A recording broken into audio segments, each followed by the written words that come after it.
Welcome to the Rise to the Challenge podcast. Joining today, he's a platinum artist, member of hip hop group Tag Team, actor, voice artist. It's DC Glenn. How are you doing today, DC?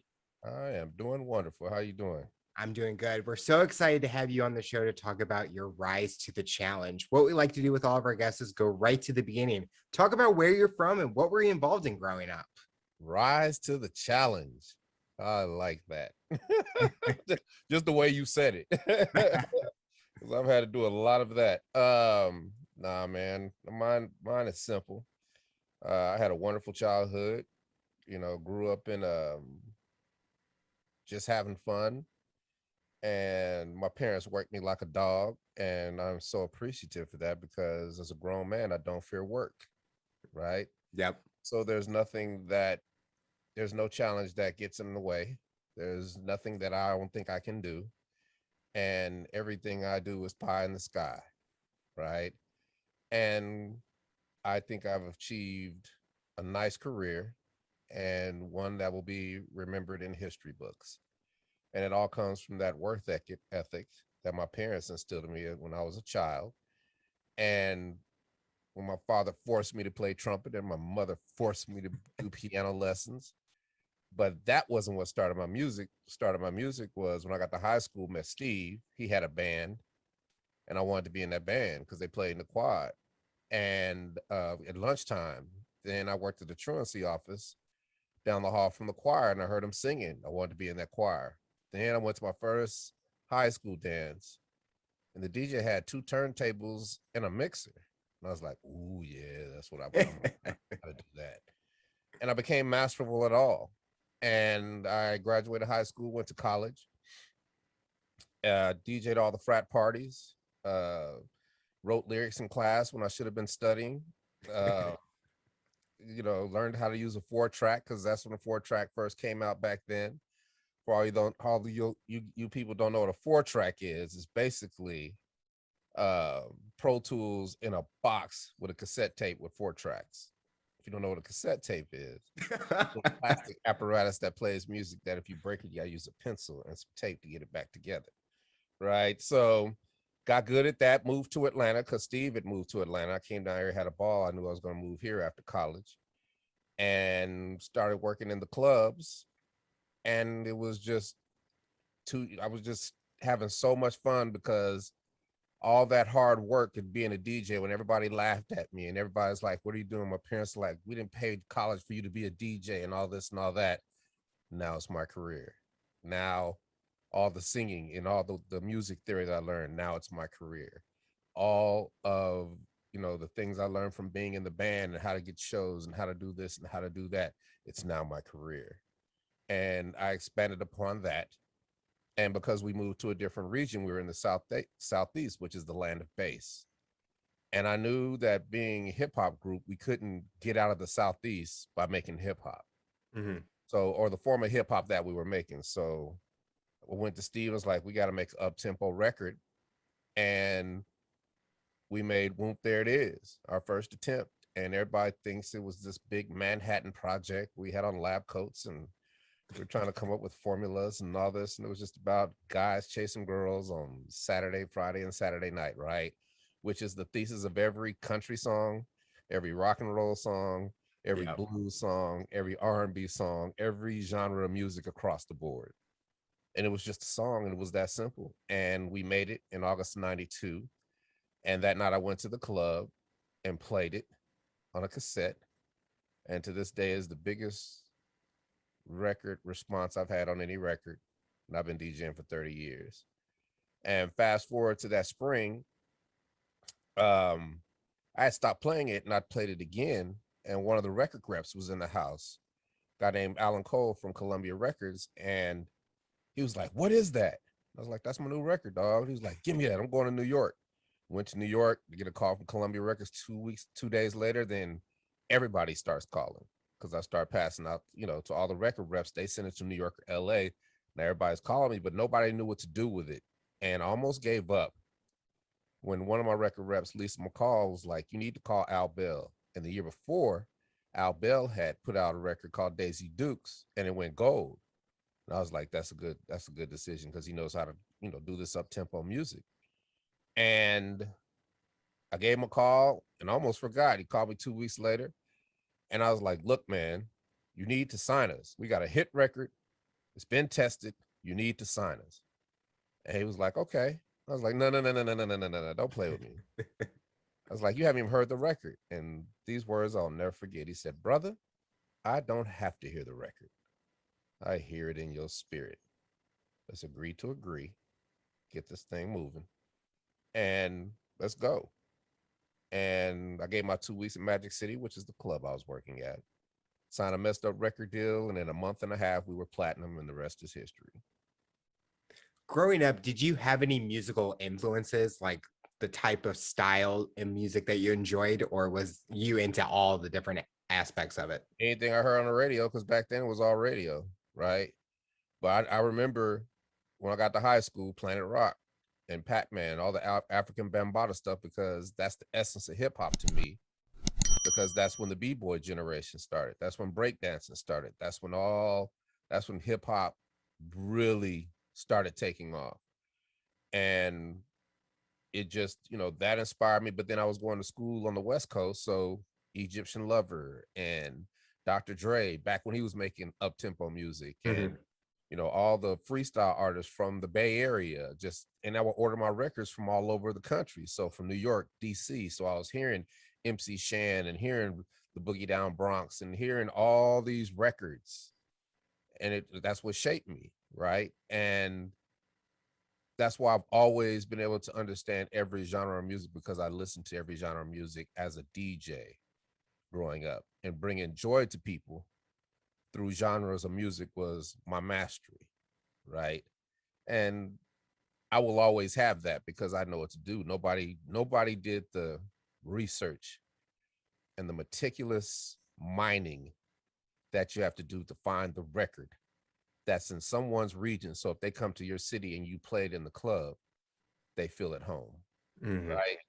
It's just those little things like that. And that's one of the things that I've always done, is I go so far and beyond, and I do it because so many beautiful things happen when you go above and beyond and you just go hard.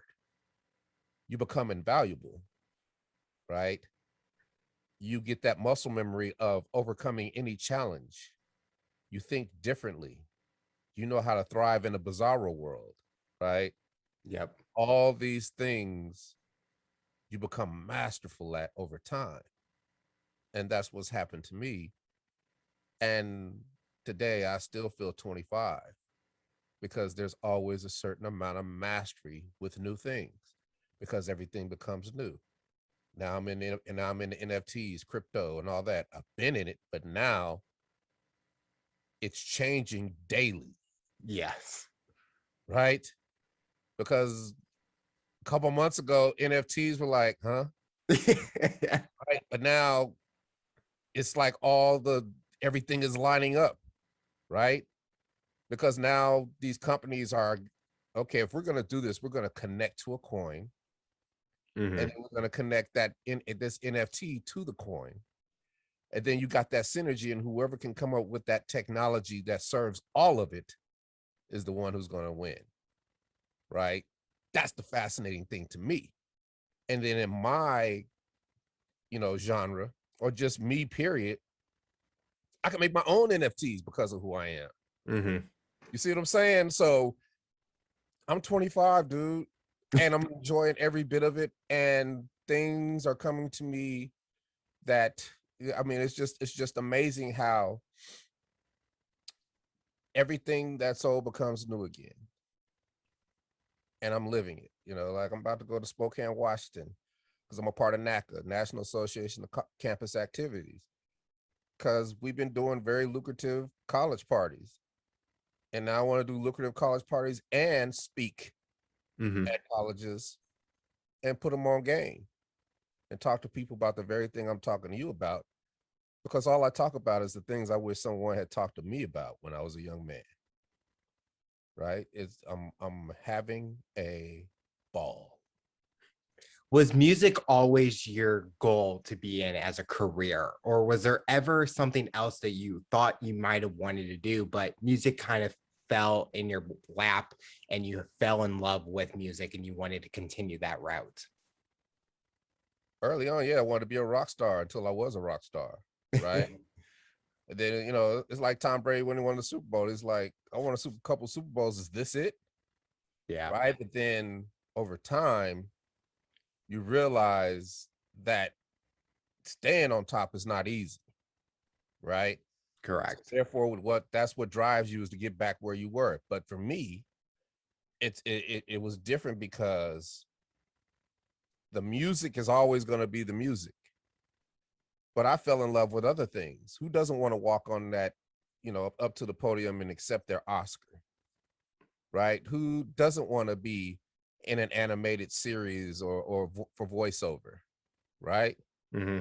So all the things that I do well, I have gained a certain amount of mastery over time. And back then, I thought I missed opportunities, right?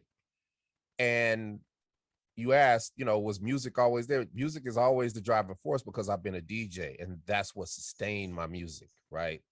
Tag teams didn't sustain my music. DJing sustained my music. My DJing sustained tag team, right? Mm-hmm.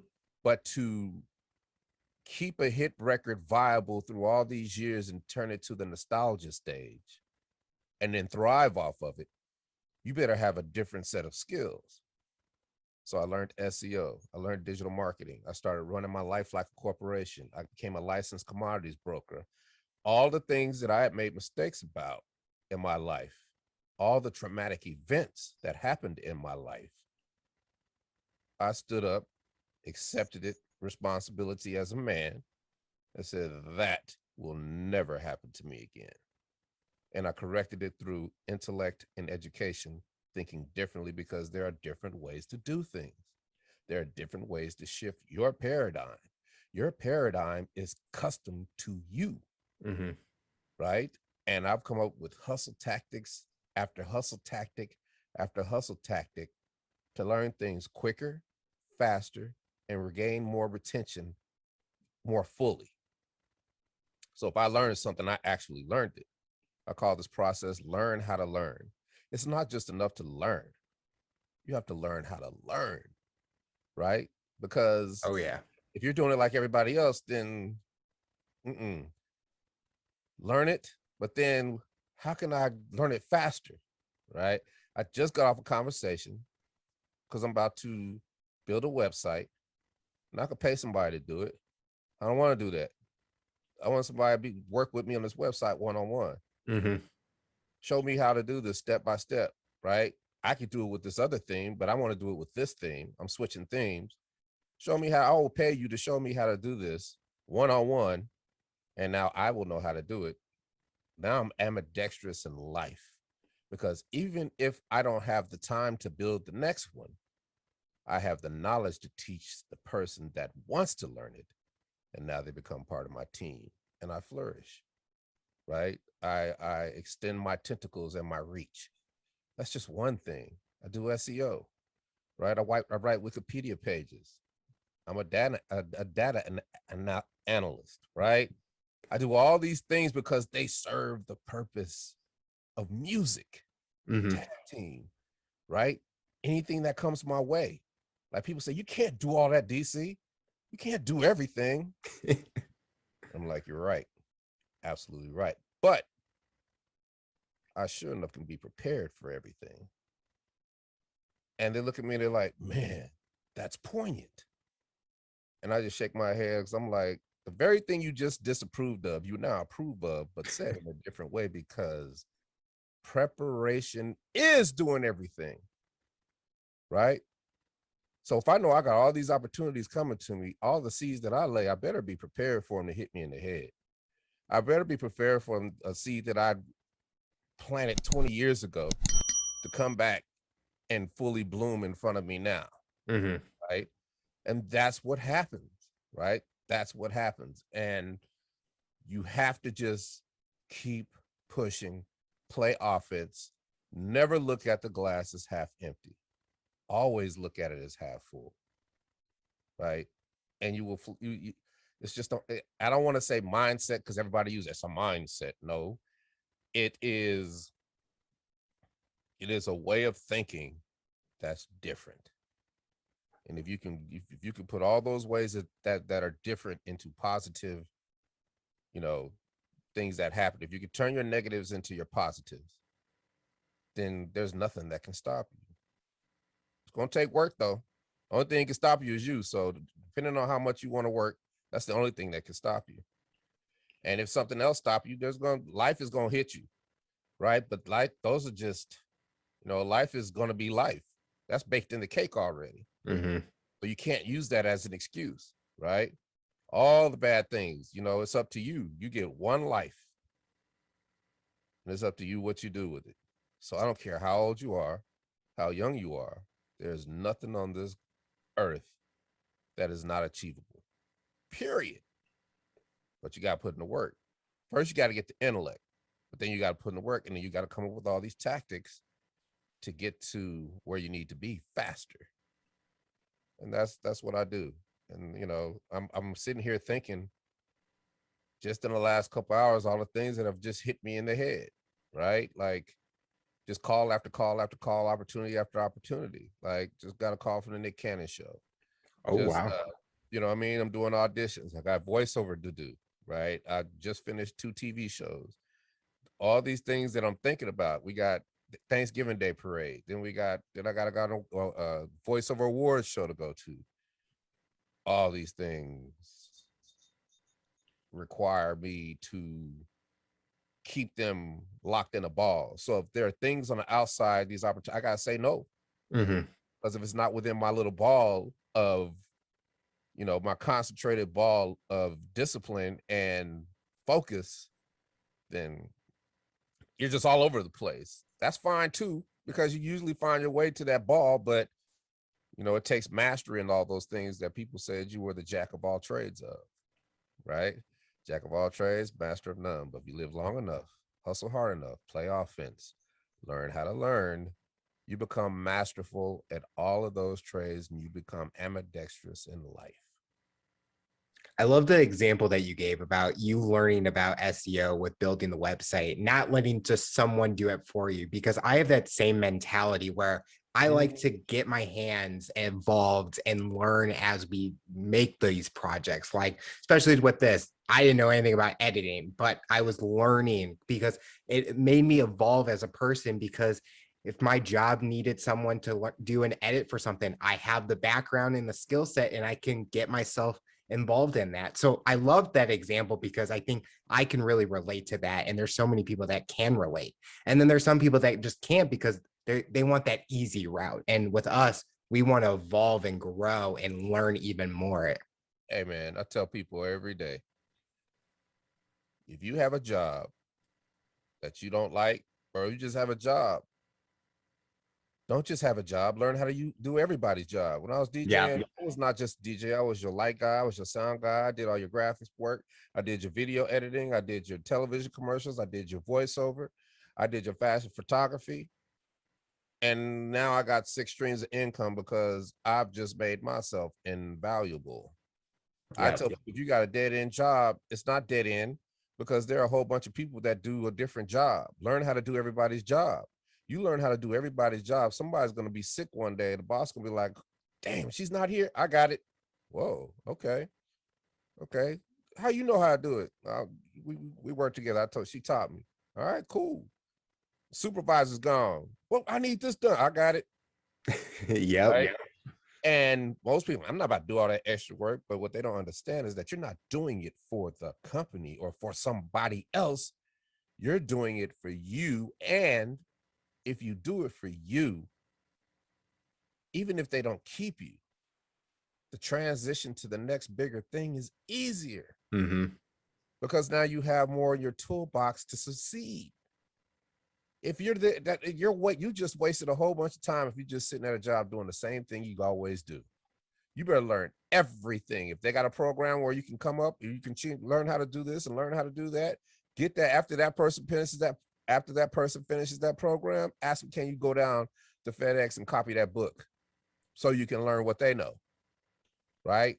There, you gotta want it bad. You gotta keep wanting. You gotta want it, but it ain't for everybody. That's true. It ain't for everybody, and I can only control what I do. So I talk to people. I try to motivate them. I try to give them analogies that they can understand, and hopefully, I think I touch people. I think people see me doing it, right? After 28 years, they still see me doing this with one song. One song. And I'm still doing it. And like I said, actor, that was hard. I had to put in the work. Voiceover, that was hard. I had to put in the work. SEO took me 10 years. I had to put in the work. But now I'm becoming masterful, and they all serve me in ways I never could imagine. Me becoming a licensed commodities broker back in 2002 is serving me now in crypto, because I used to trade. I work for brokerages, so now I kind of know what's going on, right? Yep. And I've spread it out. You got your stocks. You got your. I don't want to miss nothing. I don't want to miss 2010 again. We're in 2010 again, where Bitcoin just came. There's a whole bunch of Bitcoins out there. I'm not gonna miss it. Think about it, if we were thinking like we are now, and we put just $100 on it, $200 on it, because we were looking and seeing that it was new. And even though it was far-fetched, I know that $200 is not gonna hurt you. If anything, it just chugs along and stays in a certain range. But now look at it. $67,000 a day. Right? I'm still learning every day about that stuff, and trying to become more aware of what's going on, so that I have the knowledge when it's on the news and you see about it. But I'm not listening to the news. I get every course, but I know that the only way it's valuable is if there's synergy across the board with certain things, right? Mm-hmm. Bitcoin is a technology. It's not a coin. It's a technology. It's energy, right? And they haven't been able to crush it. They haven't been able to regulate it. They haven't been able to do anything to it. Not to say that it can't happen, but I mean, people were probably thinking about Bitcoin like the people thinking. I was there when the internet started. We were only first rap groups to have an internet site. Little 2 pages. Yeah, 1993. Yep, made in first version of Front Page. Microsoft Front Page, then made in Dreamweaver, first version of Dreamweaver, right?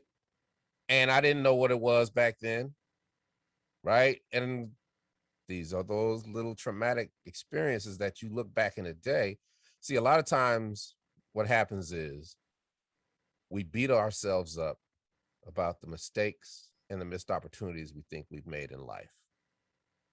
And for example, I'm in the deep bowels of Disney in 1994, and I'm teaching Mickey Mouse and Minnie Mouse how to rap because Disney pulled us in to do a children's record. So I'm with the voice artists of Mickey Mouse and Minnie Mouse, who are a husband and wife team, teaching them how to rap. They teach me about animation and voiceover. And that's when my voiceover career started. But I beat myself up for years because I look back on that experience and I was like, I didn't take it serious. And I was there, right? I was there. 2 years later, a year later, I'm in the office of the CEO of New Line Cinema. And he's like, yeah, man, congratulations on Whomp There It Is. And my head's all big. And he's like, yeah, we're working on this new movie. We're, a new company, but working on this movie with, the leads are between Wesley Snipes and LL Cool J. It's a vampire movie called Blade. We might want to audition you for it. I'm like, yeah, talk to my agent. I was there, right? And I beat myself up for years, man. And the pandemic, I made a vow because it changed everything, changed everybody's way of thinking. I said, I will not leave this earth regretting something that I wish I'd done. Yeah. And I beat myself up for years because I could have been an actor back then. But my Aunt Judy told me, she said, baby, sometimes in life, we're just not ready. And that's okay. And I just look at it as like, okay, if you cook a apple pie and you pull it out in 15 minutes, it's not going to be ready. You see what I'm saying? Yep. So I look at life now as I'm an actor. I started acting in 2017. Got tons of TV commercials under my belt. I've got 4 television shows and 3 movies in the span of 2 years, and an incredible GEICO commercial, and about to shoot another GEICO commercial. And GEICO gave us an ice cream. Wow. You see what I'm saying, man? Sometimes in life we're just not ready. But I didn't quit. I went back to it. I kept going. I got masterful at voiceover this week on NBC. You see what I'm saying? These are the things that I can do now. So I can interject myself into things that most people can't. So the opportunities that I see that are in my wheelhouse, I snatch them and I rock them. So there's no way that I can do all that, but I can be prepared for all of it. Mm-hmm. So when it comes across my plate, yeah, I'll take that one. Yeah, I'll take this one. I just finished 2 TV shows 2 weeks consecutive where I booked big ones. I can't even talk about it. They're so big. Right? So, the challenge is not to be in your emotions. The challenge is to take negatives and turn them into positives. Mm-hmm. Take any negative emotion, fear, envy, hate, anger, disgust. And the key is don't react to it. Stop, put it in your pocket, and then it turns into positive energy, because now that's an experience that you can apply to something. If somebody says, you can't do this. Oh, okay. I'm not going to get mad. Put it in my pocket. Yep. Next week, I got a little formula I got to figure out. They said you couldn't do it. They're probably right. No, they're not. Here we go. Positive. Right? Or I might have an audition where I'm arguing with somebody and I got to be mad. Well, I don't have to look for the character. I don't have to make up something. All I got to do is pull it out of my pocket. And now the character becomes me. And it's real. And that's what acting is, right? That's what voiceover is, right? And you apply these things to your life and you flourish. And when you do that, you kill your pride and you kill your ego, because pride is what holds people back, because they get stuck in their ways. They get stuck in what they think. They get stuck in it. It might be a false narrative, and they're going to stick with it just because they don't like to be wrong. I love to be wrong because I know it's the path to being right, and I'll never be wrong at it again. Right? You have to be such a bigger man to eat that's my diet. Right? And I keep my ego sequestered. I keep my pride sequestered, and now my mind is truly opened. And you said earlier, everybody wants instant gratification. They try to put it on young people, but that's bull. Old people want instant gratification too, right? People who don't got none want instant gratification. That's why they don't got nothing. You know what I'm saying? Because everybody wants it like that. And the key to, you don't plant a seed in fertile soil and sit down and say, okay, seed, grow seed. Come on, I need the seed to grow. Man, this seed don't work. I quit. We know people like that. Oh, yeah. But what they don't understand is there is no quid pro quo. You plant that seed and you keep it moving. Mm-hmm. You don't expect anything from it, because now you're tied to it emotionally. You basically slot machining it, right? Throwing a coin in the slot machine. I hope, I pray, I hope. And you doing it over and nothing's happening and you quit. When you could just plant that seed, keep it moving, plant the other seed. And I've planted so many seeds in my life. I stand before you in a forest opportunity unimaginable to most. And it's up to me to manage it. And it's up to me to keep curating it.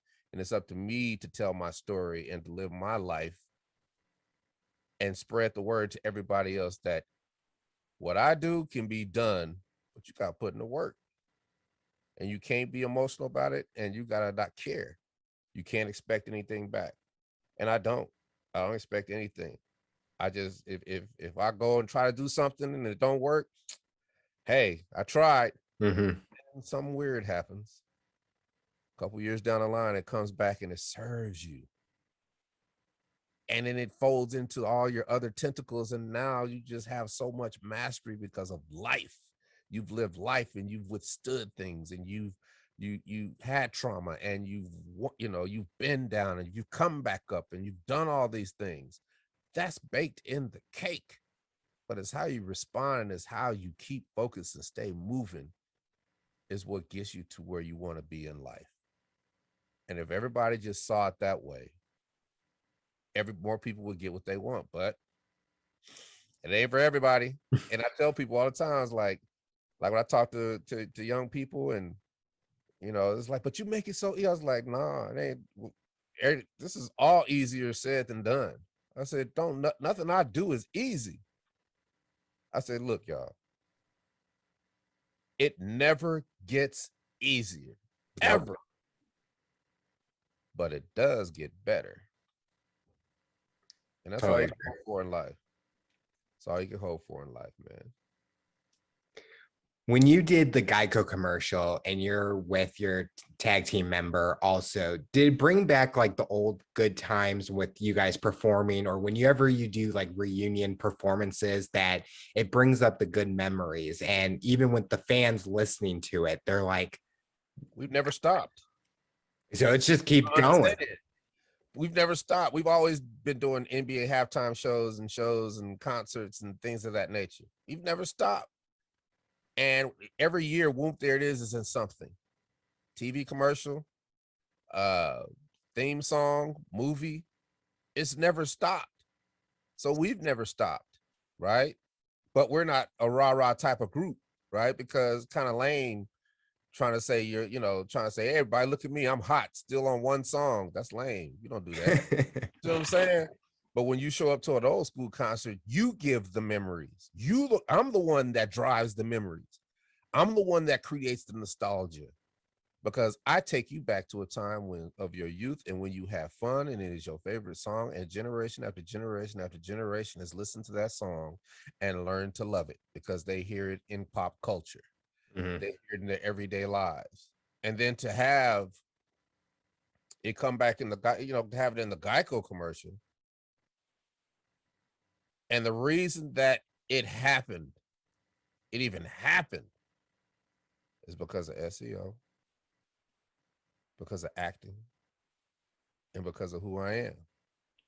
11 years ago, I get a call at the club from a New York Times reporter want to talk to me. I talked to her the next day. She's like, did you read the Gawker article? Everybody thinks Barack Obama was in your video.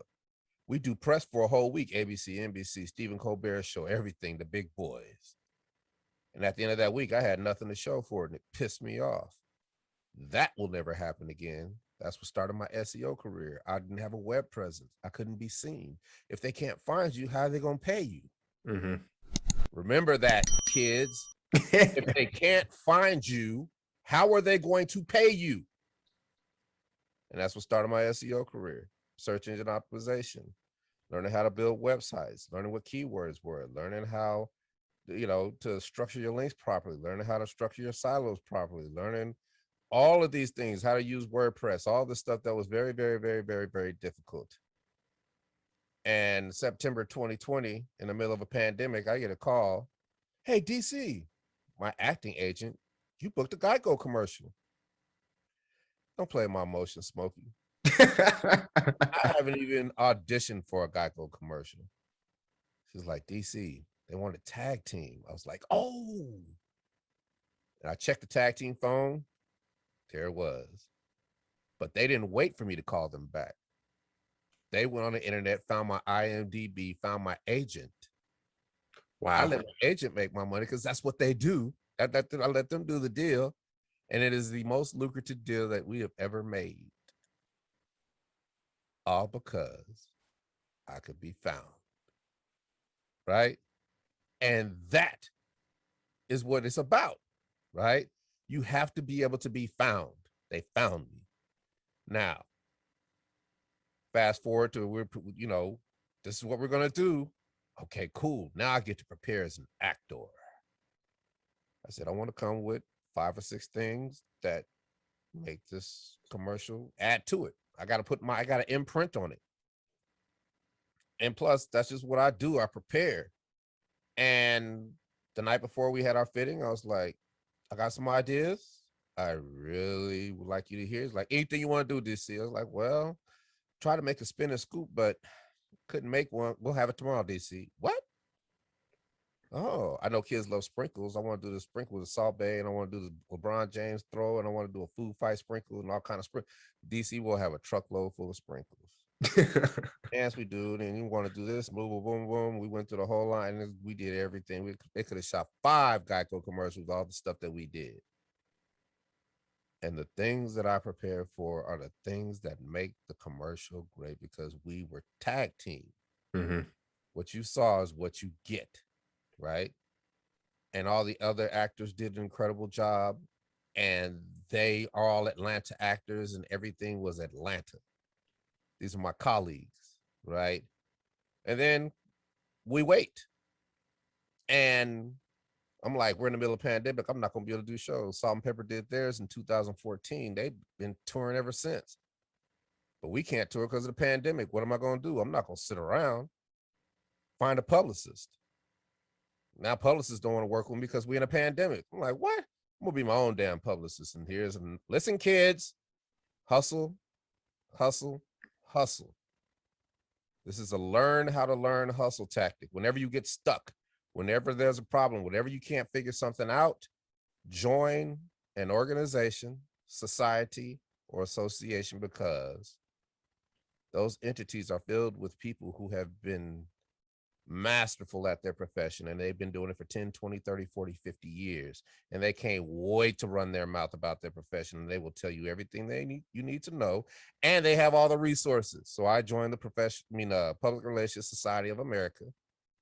Super Bowl week, I'm two days in, I'm on a Zoom cast with this CEO of this big PR firm. Like, excuse me, but our press release is relevant. I know they're relevant, but I want to hear somebody who knows the game. And they're like, well, what's it for? I'm like, well, I'm kind of featured in a national GEICO commercial called Scoop There It Is. Then I look at the chat and it's like, wait a minute. That's not him. What's he doing here? Oh my God, it is him.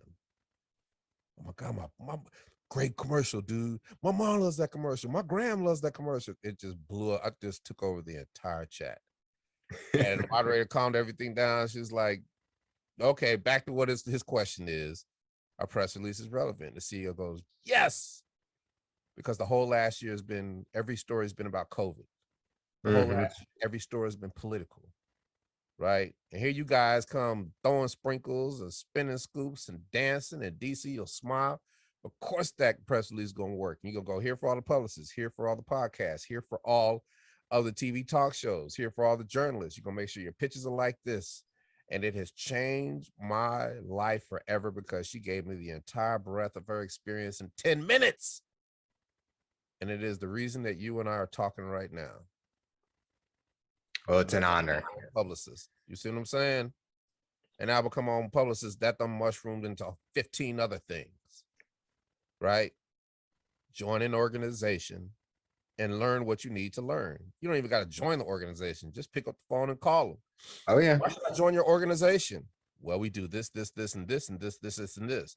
Well, I'm trying to do this. Can y'all help me with that? Sure, we can, because we got this, this, and this, this, this, this, this, this, this, and that. You have cut your learning curve probably by 70%. Because now you're talking to people who've been doing it every day for 30 years. Mm-hmm. And they got the fundamentals. They can tell you the real stuff. Then it's up to you to get creative with the new thing and make it your own.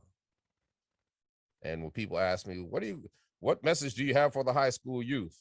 I was like, that's it. You know, I mean, if you can go to college, go to college. If you can't, join the organization, figure out how it's done, and go get your money. Period. And that's what I've done. So now I'm in so many organizations.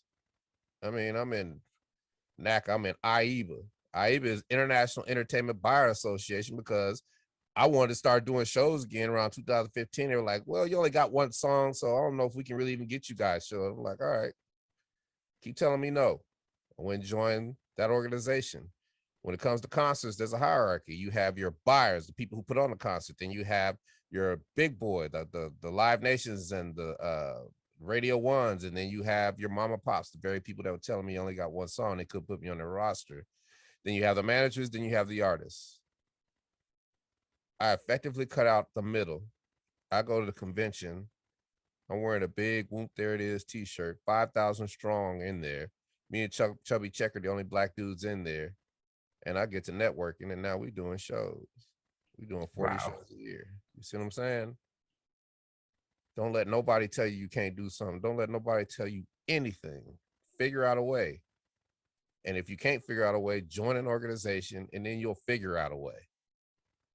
It's that simple, right? I'm in the cryptocurrency organization. I know it, but it's good to be in an organization because there are people smarter than me. And if we talk, I'm going to pick up things, right? So I joined it because that's what I want to learn about, right? I'm in NACA, National Association of College of Campus Activities, because I know if I'm going to the convention, if I go to those conventions, I'm going to be the star. People are like, what the hell are you doing here? Like, I'm here with y'all. You know what I'm saying? It's like, whatever your college got going on, we can come up there and we'll turn it out. Let's go. And now we're a viable option because they met me in person.